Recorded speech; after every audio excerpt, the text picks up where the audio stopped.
السلام علیکم ورحمۃ اللہ وبرکاتہ۔ بسم اللہم صلی علی سیدنا محمد وعلی آل سیدنا محمد صلاۃ تکون لنا امان من کل خوف۔ بسم اللہ الرحمن الرحیم۔ ربنا اغفر لنا ولاخواننا الذین سبقونا بالایمان ولا تجعل فی قلوبنا غلا للذین آمنوا ربنا انک رؤوف رحیم۔ اس کا ترجمہ یہ ہے، سورہ حشر 10۔ ربنا اغفر لنا ولاخواننا الذین سبقونا، اے ہمارے رب ہمیں اور ہمارے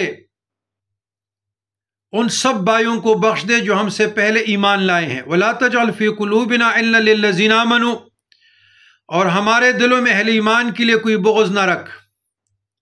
ربنا انک رؤوف الرحیم، تو بڑا مہربان اور رحیم ہے۔ یہ دعا مغفرت اور بخشش کے لیے امت مصطفی امت محمدی کے لیے بہت ضروری ہے کہ ہر مومن ہر مسلمان پڑھے، نمازوں میں پڑھے، فرائض کے بعد پڑھے، نوافل میں پڑھے، تو یہ بہت ضروری ہے ان کی بخشش کے لیے۔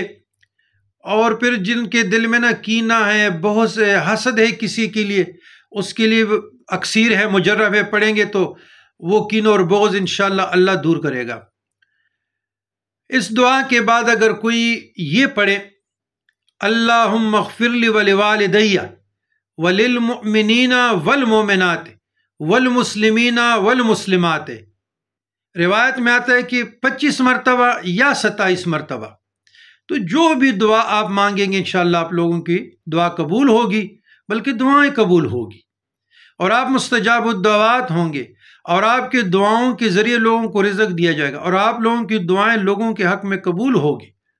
تو یہ اگر مستجاب الدعوات، یعنی آپ یہ چاہتے ہیں کہ میری دعائیں اللہ کی برگاہ میں قبول ہو، تو یہ دعا اور جو دوسری دعا میں نے پڑھی، یہ دونوں پہ عمل کریں، ترجمہ، تفکر، تصور کے ساتھ، اور تھوڑا پڑھے زیادہ پڑھے لیکن ایمان کامل کے ساتھ، تو انشاءاللہ فائدہ ہوگا اور آپ کی دعائیں قبول ہوگی، آپ کے حق میں بھی، آپ کے والدین کی، آپ کے اقرباء کے، اور امت مصطفیٰ علیہ الصلوۃ والسلام کے حق میں بھی قبول ہوگی۔